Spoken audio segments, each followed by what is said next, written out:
All right, for my rebuttal, I'll be providing multiple benefits to raising the minimum wage. So my first point is that raising the minimum wage can improve work ethics of employees and their quality of life outside of the job. Alma Rodriguez of the San Diego Union Tribune wrote in March of 2016 that by paying more than the minimum wage, I build the trust of my employees, and that is more than worth the cost. My employees are enthusiastic about their jobs, they are dedicated to doing things right, and they stay with me longer. Who wants a workplace where employees are stressed because they can't afford light bills or clothes for their kids and are constantly looking for better jobs? Maybe a raise of 50 cents per hour doesn't seem like much, but for someone scraping by on minimum wage, that additional $4 a day can mean the difference between taking a bus home or walking home an hour on tired feet. It could mean being able to add a glass of milk or green vegetables to the family meal.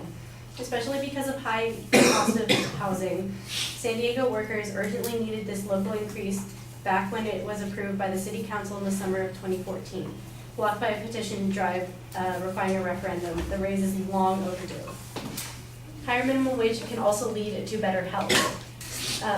A study done in 2014 by the Human Impact Partners found that self-rated health is a widely used and powerful predictor of health and disease. Rating oneself having fair or poor health predicts premature mortality, and even when taking into account other variables.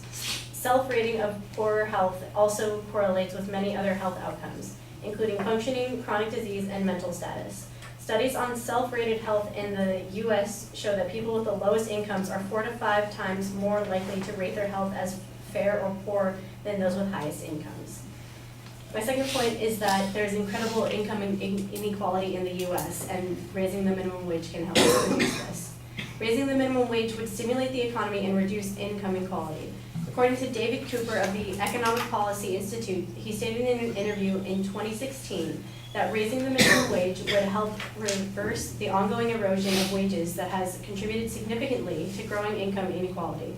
At the same time, it would provide a modest stimulus to the entire economy, as increased wages would lead to increased consumer spending, which would contribute to the GDP growth and modest employment gains.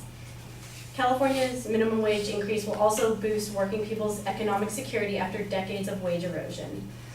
Alyssa Anderson posted on the LA Times in April of 2016 that raising the state minimum wage to $15 an hour will increase economic security throughout California by making it easier for workers to provide for themselves and their families.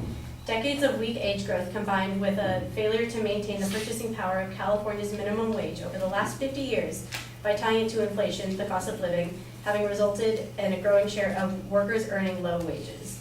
And although the state's minimum hourly wage was just increased to $10 this year, it remains 15% below its peak value in 1968. What's more, it would have eroded even further had the state not scheduled further increases. By 2022, California's $10 minimum wage would have been worth only $8.66 in 2016 dollars, a substantial 27% below its peak value. And lastly, many solutions to having to pay workers higher wages is replacing them with technology. However, technology is not a completely beneficial option for replacing workers.